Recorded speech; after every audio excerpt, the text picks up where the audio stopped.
Nós estamos meditando na palavra de Deus, estudando a nossa declaração de fé das Assembleias de Deus, e hoje nós vamos concluir o assunto Escrituras.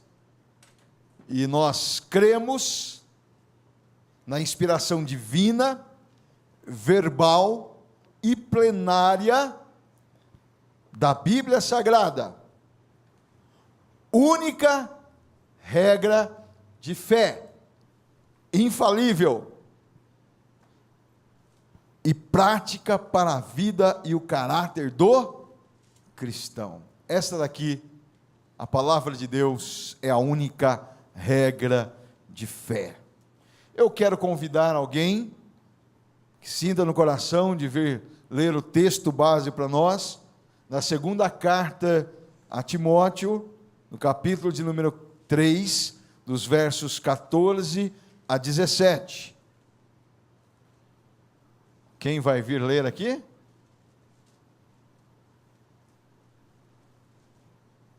Venha, por favor. Segunda carta do apóstolo Paulo a Timóteo, capítulo de número 3, dos versos 14 a 17.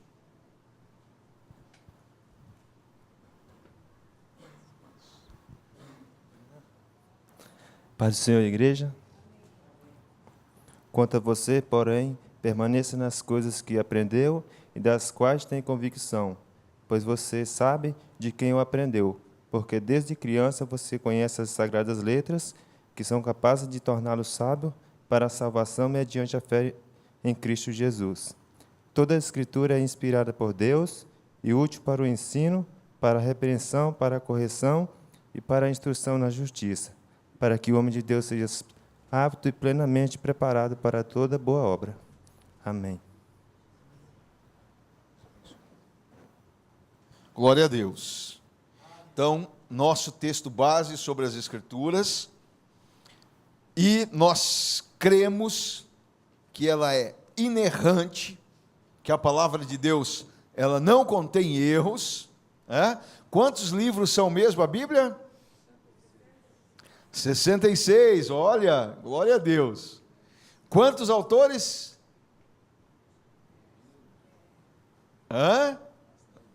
Não entendi. Quantos autores? 40 autores, glória a Deus. 27 livros no Novo Testamento, 39 no Antigo Testamento,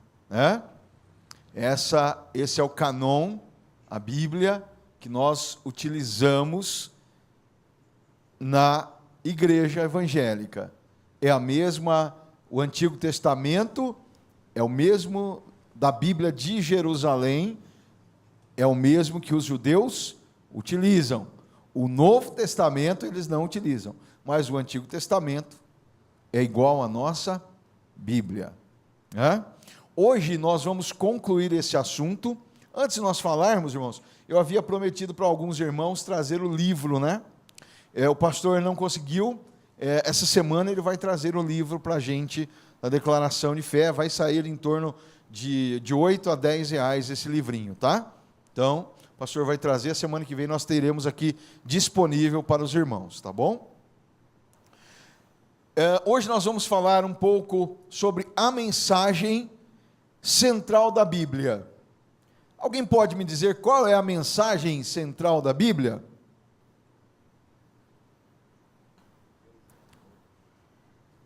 Qual a mensagem central da Bíblia?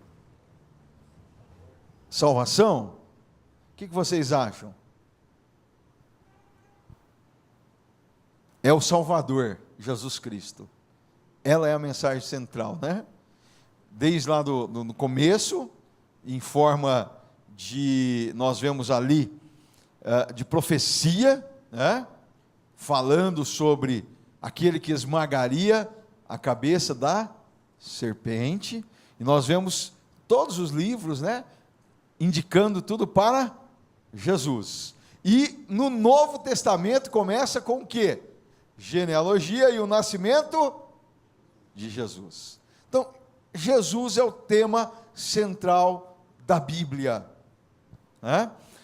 E a própria Bíblia declara isso, e a própria Bíblia se auto-explica. Você não precisa de pegar outro livro para encontrar a explicação da Bíblia. Quando nós encontramos, né, explicações da Bíblia, a pessoa ela usa outro texto bíblico para mostrar aquilo, né? Quando você pega uma Bíblia pentecostal, ela tem as notas do rodapé, e ali a pessoa ela coloca outros versículos bíblicos indicando que a Bíblia se auto-explica, tá? Você não precisa de outro livro para explicar a Bíblia, a própria Bíblia se auto-explica. Lucas, no capítulo de número 24 e o verso número 27, nos diz assim: e começando por Moisés e por todos os profetas, explicava-lhes o que dele se achava em todas as Escrituras. Ou seja, de Gênesis e Apocalipse, a Bíblia fala sobre Jesus. E começando por Moisés. Por que fala? E começando por Moisés. O que Moisés fez mesmo, irmãos? Na Bíblia? Ele escreveu o quê? Quais os 5 livros que Moisés escreveu? Me ajudem, esqueci. O Pentateuco. Os 5 primeiros livros da Bíblia. Me ajudem aqui. Qual o primeiro? Gênesis. O segundo? Êxodo. Terceiro? Levítico. Quarto? Números. E o quinto? Deuteronômio. Então, de Moisés e por todos os profetas, explicava-lhes o que dele se achava em todas as Escrituras, ou seja, desde os primeiros 5 livros da Bíblia, passando por todos os profetas, Jesus estava ali, era a mensagem central, o Salvador, Jesus Cristo.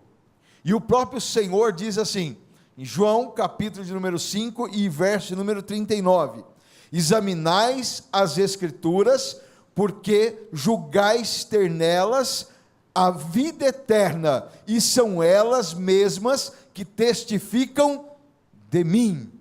Ou seja, Jesus falando para os escribas, para os fariseus, olhem, examinem as Escrituras, examinem. Por quê? Porque nela julgais ter a vida eterna. Ou seja, se vocês observarem as Escrituras, vocês reconhecerão que eu sou o Messias, que eu sou o Salvador. Por quê? Porque a Bíblia fala o tempo todo sobre o Senhor Jesus Cristo. Glória a Deus, né? A mensagem central, o Salvador, Jesus Cristo. Irmãos, é coisa maravilhosa, é coisa sem igual, sabermos que Deus nos ama de uma maneira incondicional, ao ponto de enviar Jesus, seu único Filho, para que nós pudéssemos ser salvos por Ele. E antes de enviar esse Filho, Ele projetou o tempo certo do seu nascimento, por quantos anos passariam antes de chegar esse grande dia, mas que essas pessoas que não conhecessem o Messias, antes do Messias, também teriam a oportunidade de ouvir falar sobre este Messias, que nasceria, que viria, o Salvador. No versículo de número 44, Jesus disse assim, e disse-lhes, são estas as palavras que eu vos disse, estando ainda convosco, que convinha que se cumprisse tudo o que de mim estava escrito na lei de Moisés, nos profetas e nos salmos. Ou seja, aquela divisão da Bíblia hebraica, Jesus confirma ali, que nas 3 divisões continha o quê? falando sobre ele, Irmãos, e é uma coisa maravilhosa, porque quando você analisa, eu tenho 2 filhos, será que eu teria coragem de dar um por troca de alguém? Olha, eu vou dar meu filho para trocar por outra pessoa que não vale nada. Olha, confesso para você que não daria para fazer. Mas Deus, ele pega o seu único filho, unigênito, significa único, e ele fala assim: eu vou dar pela humanidade, mesmo que eles não mereçam. Eu vou falar para vocês, como o apóstolo Paulo, né? Eu sou um daqueles que não mereciam. Eu olho para mim e falo: Deus, por quê, né? Por que o Senhor olhou, se apaixonou por mim e falou: não, eu quero adotá-lo como meu filho? Gente, pare e pense se valeria a pena Deus te adotar, né? Com todas as falhas, desvios, com todos os problemas que nós temos, inconstâncias, né? Porque, olha, parece que a nossa vida é Vocês já foram numa montanha-russa? Quantos já foram numa montanha-russa aí? Não é assim? Não é assim, irmão Darcy? Você está lá em cima, daqui a pouco você despenca lá embaixo, né? E vai e volta. Você fala: Deus, por que o Senhor olhou para mim, gostou de mim, se apaixonou por mim, deu o seu filho por mim, trocou o seu filho por mim, né? Ele deu esse filho para que morresse na cruz do Calvário, para perdoar os nossos pecados, as nossas transgressões. E vou falar, cada um de nós temos um pecado, cada um de nós praticamos algo que desagrada ao Senhor, ao Espírito Santo, e mesmo assim Ele continua nos amando. Eu muitas das vezes já fiz essa pergunta para o Senhor, falei: Senhor, será que vale a pena o Senhor me amar mesmo, Senhor, com todas essas inconstâncias nossas, né? E aí a gente sabe que Deus deu o seu Filho por nós, mesmo que nós não tenhamos como retribuir, pagar, e às vezes não o amamos o quanto Ele nos ama, né? O quanto Ele nos ama, porque a prova do amor dele foi dada. E a nossa prova de amor? Será que damos essa prova de amor ao Senhor? A começar quando acordamos, né? Será que nós acordamos já alegres, já agradecendo a Deus, louvando a Ele pela vida, pelo ar, pela casa, família? Ou será que nós já acordamos mal-humorado? Olha, hoje não acordei bem não. Deus, não vou nem falar com você porque, olha, já estou de mau humor hoje, né? Será que é assim? Ou acordamos agradecidos a Deus por tudo aquilo que Ele nos tem feito, né? Pela Bíblia Sagrada, irmãos, nós entendemos que tudo que Deus fez, tudo aquilo que Ele criou, só pode ser revelado através do Espírito Santo. Romanos 8,14 nos diz assim: porque todos os que são guiados pelo Espírito de Deus, esses são filhos de Deus. Nós só podemos ter a compreensão clara, nós só podemos entender essa palavra quando nós somos adotados por Deus, passando a ser filhos de Deus. Por quê? Porque aí o Espírito Santo pode atuar em nossa vida e nós temos a compreensão da palavra de Deus. Às vezes eu me pego em alguns programas de TV que fazem estudos, né? Utilizam alguns sábios aos olhos humanos, doutores aos olhos dos homens, e eles vão explicar a Bíblia, explicar algum texto da Bíblia, e aí você fala assim: como esses caras conseguiram viajar tanto, né? Viajaram numa exegese, numa interpretação, sem nexo, mas por quê? Porque eles têm apenas o conhecimento teórico, humano, mas não conhecem o Deus que escreveu esse livro. Mas aqueles que conhecem a Deus, por mais simples que ele seja, ele pega a palavra de Deus pela manhã, ele abre, começa a ler, e o Espírito Santo começa a revelar para ele coisas profundas, grandiosas, coisas inimagináveis aos ouvidos, aos olhos naturais. O Espírito Santo de Deus revela. Porque todos os que são guiados pelo Espírito de Deus, esses são filhos de Deus. O Pai revela aos seus filhos. Agora, quando o homem natural pega a Bíblia e ele começa a analisar a Bíblia, ele não compreende nada. É apenas mais um livro, e ele tenta fazer a interpretação, a exegese da palavra, pelo conhecimento humano, pelo conhecimento arqueológico, e aí ele se frustra em suas explicações.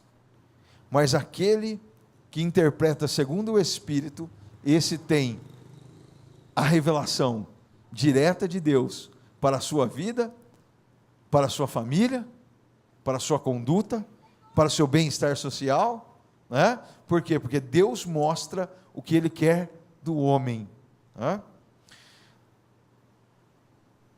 Nós interpretamos, observando as regras gramaticais, o contexto histórico e literário. O método histórico-gramatical tem por objetivo achar o significado de um texto sobre a base de que suas palavras expressam em seu sentido simples, à luz do contexto histórico da Bíblia. Quem criou esse método de estudo? Martinho Lutero. Lutero, quando ele faz a reforma, ele vê que o método que ele havia aprendido na escola teológica estava equivocado. E aí ele cria um método de estudo. E eu vou desenvolver aqui com os irmãos algumas perguntas, para que você desenvolva também um senso racional e crítico de estudo da palavra de Deus. Eu entendo que só vai fazer uma exegese da Bíblia correta quem tem o Espírito Santo de Deus. Só que Jesus queria que os seus seguidores fossem pessoas inteligentes. Jesus ficava questionando os seus discípulos de forma constante, para que eles pensassem, fossem pensadores. E Martinho Lutero, ele desenvolveu isso para que nós pudéssemos examinar a Bíblia, estudar a Bíblia de uma forma racional, e nós precisamos de saber sobre a razão da nossa fé, para que nós possamos explicar para as pessoas quando nós formos questionados. Isto é bíblico. Nós precisamos saber a razão da nossa fé. Então, como fazer a interpretação do texto? Primeiro, aprenda a ler cuidadosamente o texto e fazer perguntas relacionadas com a passagem para chegar a conclusões circunstanciais. Ou seja, você precisa ler a Bíblia respeitando ponto, vírgula, né? Eu fui corrigido pelo pastor Paulo e eu agradeci a Deus, porque eu estava lendo um nome de uma pessoa errada. Por quê? Sabe o que é isso? Ler de forma com os olhos correndo, simplesmente, tum, tum. E aí você pode errar na leitura, você pode fazer uma interpretação do texto de forma equivocada, errada. Então, quando você vai ler a Bíblia, preste atenção nos pontos, nas vírgulas, leia de forma pausada. Não tenha pressa. Melhor você ler um versículo só, entender aquele versículo, do que ler 100 versículos e não entender nada. Não é isso? Então, leia de forma cuidadosa. Respeite ponto e vírgula. Eu já falei aqui, já citei um caso, que foi apresentado numa emissora de TV, de uma pessoa que leu, vai e adultera com a mulher do teu irmão. Né? Não respeitou a pontuação. Vai adúltera. Né? Falando daquela mulher adúltera. Não vai e adultera. Né? Aí a pessoa fez uma leitura errada da língua portuguesa e fez um problema sério. Saiu até na mídia. Depois que você leu de forma cuidadosa, faça a seguinte pergunta: quem escreveu? Geralmente, principalmente nas Bíblias de estudo, todo o começo de um livro, por exemplo, livro de Mateus, quem escreveu? Todo o começo tem lá. Olha, o autor, Mateus, no ano tal, papapá, né? Vai dar um contexto histórico para você e o autor. Quais as palavras-chave daquele livro. Então, quem escreveu o livro? Pare e analise. Pense, quem escreveu? Quem foi o autor? Quem foi o autor do Pentateuco? Moisés, né? Aí você sabe quem foi aquele autor. Aí você vai fazer você pode perguntar para você, mas como Moisés escreveu o livro do Gênesis? Ele não havia nascido, não é? Alguém já fez essa pergunta, até infantil para nós hoje, né? Mas é uma pergunta. Um novo convertido pode parar e fazer essa pergunta: como Moisés escreveu o livro do Gênesis, Êxodo, Levítico, Números? Como ele começou o livro do Gênesis? Como mesmo, irmãos? Como? Como que ele recebeu? De forma oral. Depois ele foi para a nossa primeira aula, hein, gente? Nossa primeira aula. Depois ele foi e escreveu. Tá? Então nós precisamos entender quem escreveu. Outra pergunta: qual o tempo foi escrito e o lugar em que ele escreveu? Paulo escreveu muitas cartas de onde? Na prisão. De que cidade? Em Roma. Poxa vida, Paulo fala assim, prisioneiro de Cristo. Mas será que Paulo estava preso mesmo? Ou será que ele está falando uma linguagem figurada? Agora, a hora que você vai ler a época que ele escreveu, entender aonde ele estava, você vai ver que ele estava preso naquele momento. Então nós precisamos de fazer algumas perguntas. Qual o tempo? Que lugar que ele escreveu? Por que ele escreveu? Por que Paulo escreveu aquilo? Ou por que tal autor escreveu aquilo? Por que o Espírito mandou falar para aquela igreja e não para aquela igreja? Quando você vai lá para as cartas, para as 7 cartas da igreja da Ásia, das igrejas da Ásia, você vai ver que para cada uma Deus falou de forma específica. Umas ele repreendeu, e teve outra igreja que não teve nem repreensão. Por quê? Porque aquela igreja estava andando de acordo com a vontade de Deus. Então nós precisamos de fazer essas perguntas. Quem escreveu? Qual o tempo, lugar? Por que escreveu? Para quem que ele dirigia aquela carta? Para quem? As cartas pastorais, por exemplo, é bem claro. Foi dirigido para Timóteo, para Tiago. Está bem claro ali. Paulo escreve para esses homens. Por quê? Porque cada um deles estava à frente da obra do Senhor e com igrejas com as suas peculiaridades.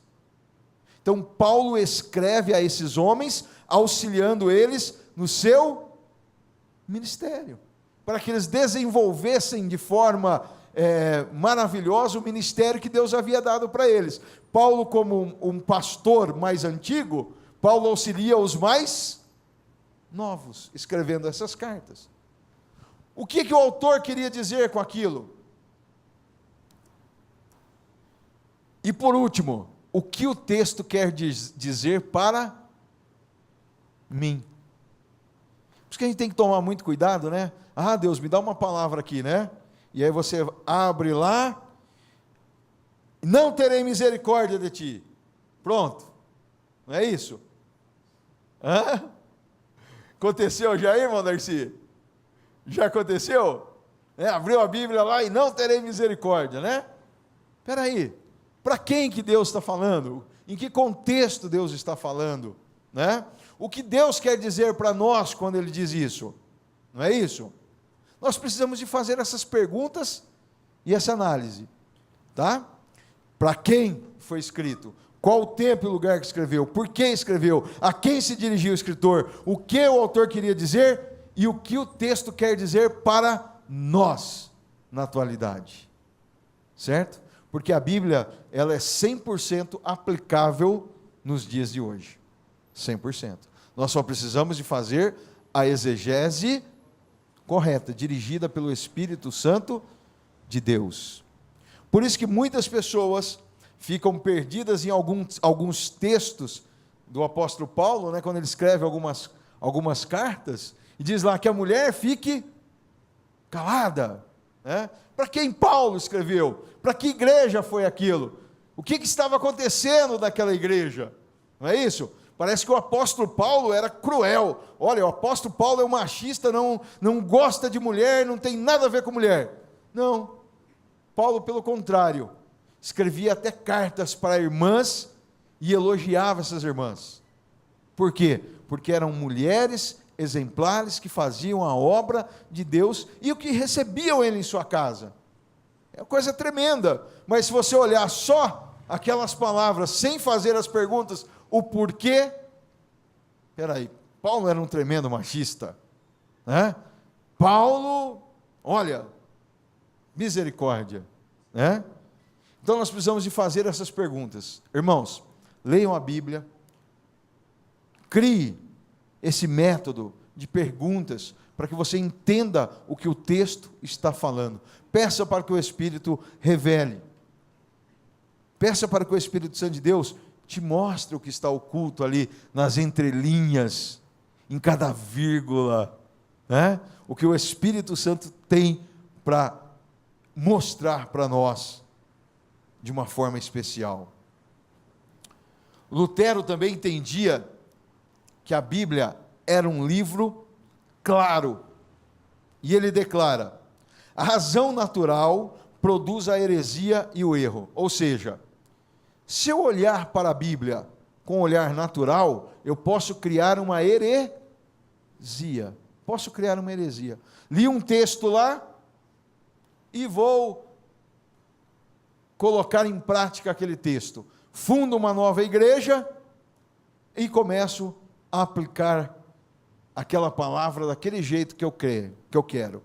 Por quê? Porque eu fui apenas pela razão. A fé ensina que a verdade pura, e a ela se atém. A fé ensina que a verdade pura e a ela se atém. Ou seja, se você pedir ao Espírito Santo, revele-me o que está aqui, Deus revelará a verdade pura para a sua vida. E aquele que se ativer à Escritura, verá que não mente nem engana. Tá? Ou seja, a Bíblia, ela é 100% verdadeira. 100%. 100%. E Martinho Lutero fala: quem for ousado o bastante para acusar a Deus de fraude e de logro, em uma única palavra, e assim o fizer intencionalmente, reiteradas vezes, depois de ter sido advertido e instruído uma ou duas vezes, arrisca-se a acusar de fraude e de logro a Deus também em todas as suas palavras. Portanto, é verdade total, sem exceção, que devemos crer em tudo ou em nada. Ou seja, se você achar que ela tem um erro, melhor achar que ela 100% é errada. Ele é radical. Martinho Lutero é radical. Ou seja, ou ela é 100% verdadeira, ou então não serve para nada. Se você acha que ela contém erros, então pare. Né? No domingo eu estava comentando com o pastor Juliano, um versículo que foi lido aqui, foi dito que Elias morreu com a doença que era dele, ou seja, na sua doença. Eliseu morreu na sua doença. Perdão. Eu falei, se a gente pegasse agora, teoria da prosperidade, cairia por terra, né? Ou seja, se você pegar apenas um versículo, você vai criar uma heresia. Agora, quando você analisa a Bíblia 100%, você vai ver que ela é verdadeira e que você não pode fugir, sair dela apenas utilizando um versículo só. Você tem que utilizá-la de forma completa, tá? Não dá para fugir da palavra de Deus. Nós precisamos de utilizá-la de forma completa, para que ela se entrelace, para que ela se revele a nós, como deve ser revelada. A Bíblia fornece-nos ainda conhecimento essencial e indispensável para a nossa comunhão com Deus e com o próximo. A Bíblia, irmãos, ela mostra para nós como nós devemos ter comunhão na horizontal, ou seja, com os nossos irmãos, e na vertical com Deus. E ela é muito séria. E eu gosto demais da Bíblia, irmãos, porque eu apanho toda vez dela quando eu estou falando.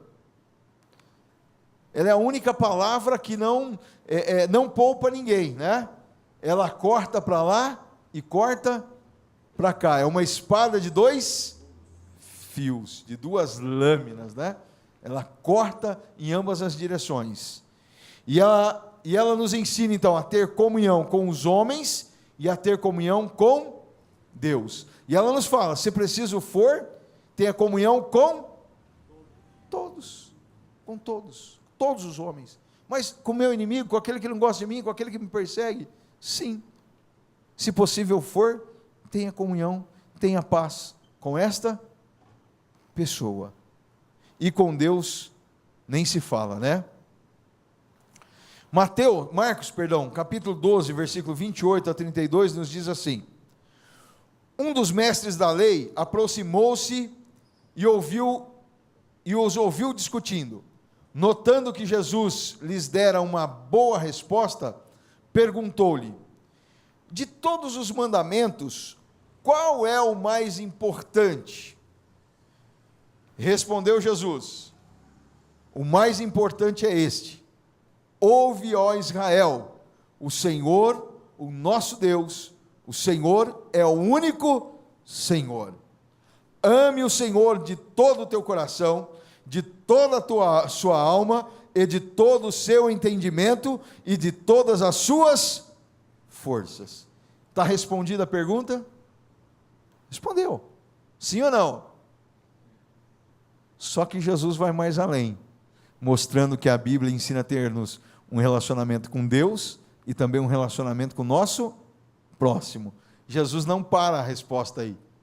A pergunta foi específica. Olha, de todos os mandamentos, qual é o mais importante? Jesus respondeu: o mais importante é qual? Ame o Senhor teu Deus de todo teu coração, de toda a sua alma, de todo o seu entendimento e de todas as suas forças. Está respondido. Mas o Senhor não para aí, para mostrar que precisamos de ir além a amar a Deus. O segundo é este: matou. Ame o seu próximo como a si mesmo. não existe mandamento maior do que estes. Ou seja, os dois maiores mandamentos: amar a Deus e amar o próximo. Muito bem, mestre, disse o homem, está certo ao dizeres que Deus é único e que não existe outro além dele. Jesus foi além das expectativas daquele homem. Jesus mostrou que a palavra dele liga o homem a Deus, mas liga o homem ao homem.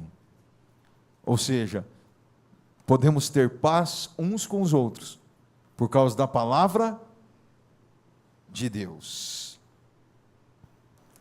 Assim sendo, irmãos, nós não precisamos de ter outra revelação. Tudo que nós precisamos para ter um bom relacionamento entre os homens e Deus está aqui. Tudo está aqui.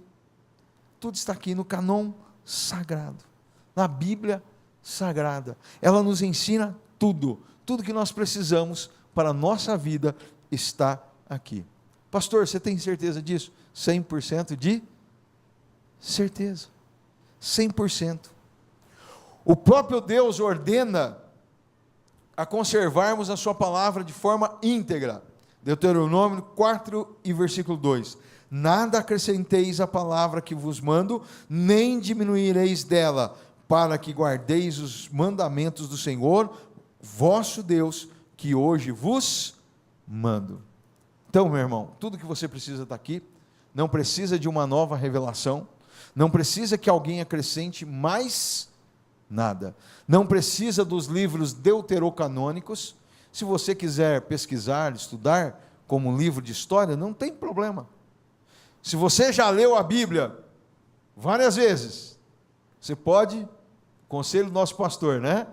Depois que você ler a Bíblia pelo menos 4 vezes, é isso? Aí você pode ler os outros livros. Não é assim? Uma criança judaica, ela aprende a Torá logo desde pequena. E ela tem que decorar. Nós não decoramos a Bíblia, né, pastor? Nós não decoramos a Bíblia. Você vai e pega uma criança muçulmana, ela tem que decorar também o Corão. Agora nós, muitas vezes, deixamos, passamos. Aí vem alguém com um novo ensinamento e as pessoas... Eu conto sempre esse exemplo. Tinha um irmão que a esposa dele recebeu um testemunho de Jeová em casa e aquela irmã ficou abalada com os ensinamentos dos testemunhas de Jeová. Crente antiga. Eu fiquei chocado com aquela notícia. Por quê? O que o testemunho de Jeová conhece na palavra de Deus? Nada. Primeiro que eles têm uma Bíblia totalmente adulterada. Infelizmente, né? Infelizmente. Porque eles são esforçados no que fazem. Tem os méritos deles. Pena que estão fazendo força para o lado contrário. Pena que o que eles estão fazendo, infelizmente, não lhes dará a salvação, nem a vida eterna. Mas eles são esforçados. Agora, aquele irmão veio me procurar e falar: pastor, minha esposa ouviu isso, e eu precisei de explicar a Bíblia para ele. 2 crentes antigos da igreja, precisei de explicar a Bíblia para ele. Mas aonde está o erro, irmãos? Está no testemunho de Jeová? Não, ele foi fazer o que ele foi ensinado. O erro é nosso em não conhecermos a Bíblia. E conhecereis a verdade, e a verdade vos libertará.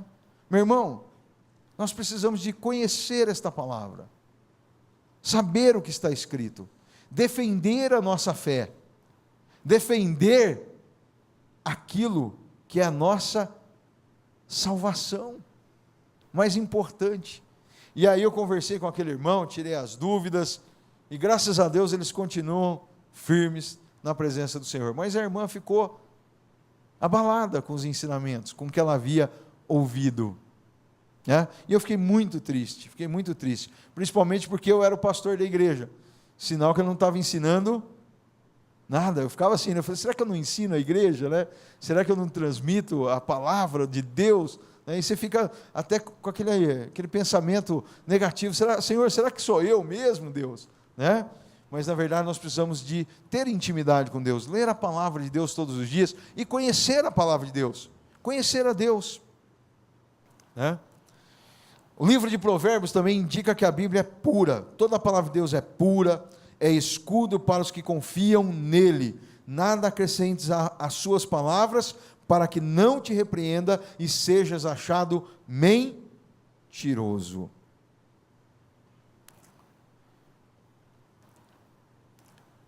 Eu entendo, irmãos, que a nossa mente, ela tem que estar sempre ocupada.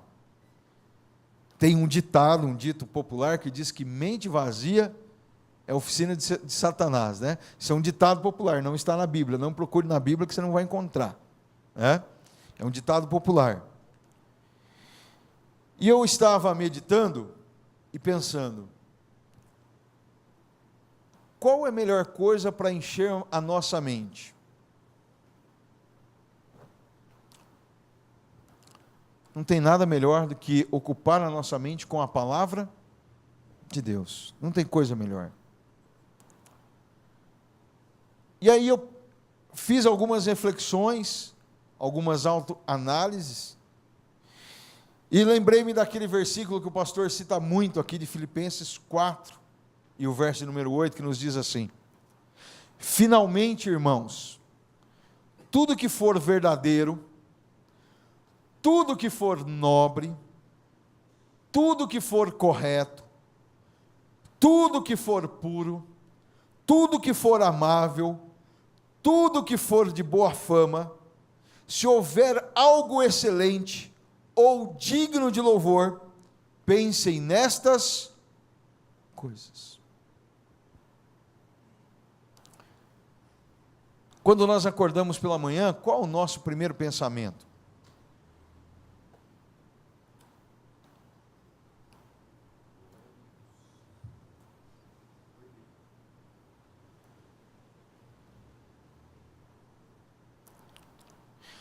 Pela manhã nós enchemos a nossa mente com que coisas? Com quais tipos de notícias? Aquilo que nós ouvimos é o que vai encher a nossa mente. Aquilo que nós lemos. Do que nós vamos querer que a nossa mente esteja carregada? Na oração do irmão Douglas, ele disse mais ou menos assim, para que o Senhor nos limpasse, e eu fiquei pensando nessa palavra, e a palavra de Deus, ela nos limpa, não limpa? Nos purifica. Será que tem algo melhor para a gente colocar nos nossos esforços? Será que tem coisa melhor do que nós pensarmos na palavra e meditarmos nela de forma diária e constante? Do que nós queremos encher a nossa mente? De más notícias, de palavras chulas, né? Eu me lembro que, hoje eu não sei ainda se existe esse programa, mas eu me lembro que quando eu via rádio e a gente chegava cedo no trabalho e as portas da empresa estavam fechadas, o pessoal lá nos carros, todo mundo sentado, ouvindo um programa de piadas, né? E enchendo a mente com aquilo. Outros, como eu, quantas vezes, ouvindo más notícias. Não é melhor acordarmos pela manhã, fazermos uma meditação na palavra antes de sairmos de casa? Né? Hoje, eu me coloco nessa daí, né? Depois que eu termino de orar, a primeira coisa que eu olho no WhatsApp, deixa eu ver o que tem lá no WhatsApp, né? Será que tem alguma coisa tão importante assim para a gente ver? Para nós concluirmos, vamos ler de novo Filipenses 4:8.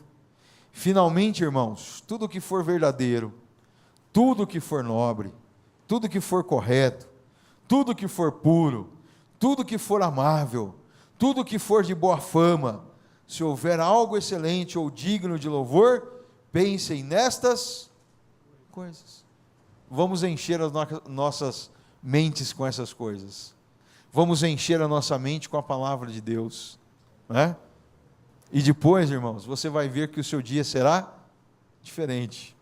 As coisas vão acontecer de forma diferente. Não é que vai ser, mudou tudo. Não, é que a sua maneira de pensar vai mudar. A sua maneira de ver as coisas será uma maneira diferente. E quando nós enxergamos as coisas diferentes, tudo acontece de forma diferente. Vai correr de outra forma. Amém? Então não tenha dúvida, irmãos, 100% é a palavra de Deus. Encha-se dela, examine ela, faça as perguntas ao Espírito Santo de Deus.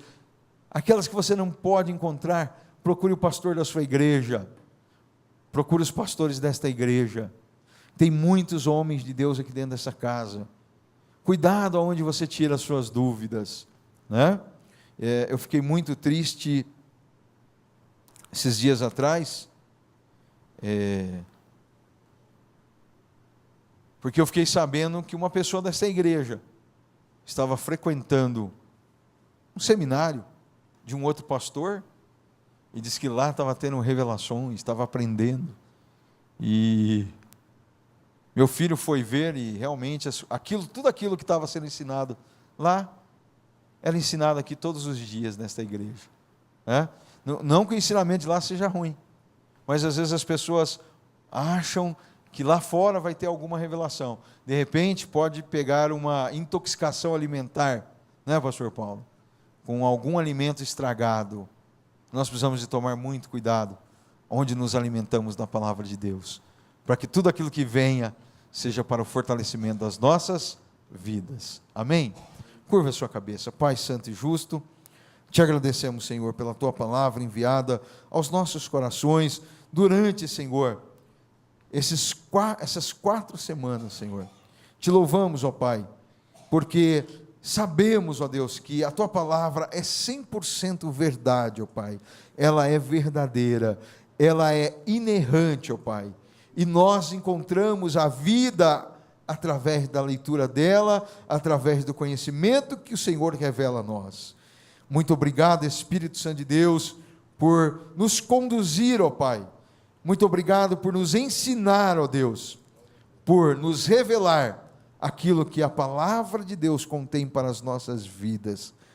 Senhor, te louvamos pela vida de cada um dos teus filhos, quer seja aqui nesta igreja, ou, ó Pai, através da internet, tem participado desses estudos, ó Pai, que eles possam, meu Deus, ser fortalecidos em Ti, que eles tenham, Senhor, essa convicção plena, meu Pai, que a Bíblia é a palavra de Deus, é a única palavra verdadeira, é a única palavra que religa o homem a Deus, e também os homens aos homens, que dá condição dos homens poder ter paz uns com os outros, que dá condição de vida eterna, ó Pai. Obrigado, Espírito Santo de Deus, que esta palavra possa ficar de forma marcada em nossa mente, em nossos corações, de forma que nada a remova, meu Deus. Que nenhuma palavra, Senhor, de fora, que nenhuma palavra, Senhor, inspirada, Senhor, por demônios ou por homens, ó Pai, possa, meu Deus, tirar ela do nosso coração.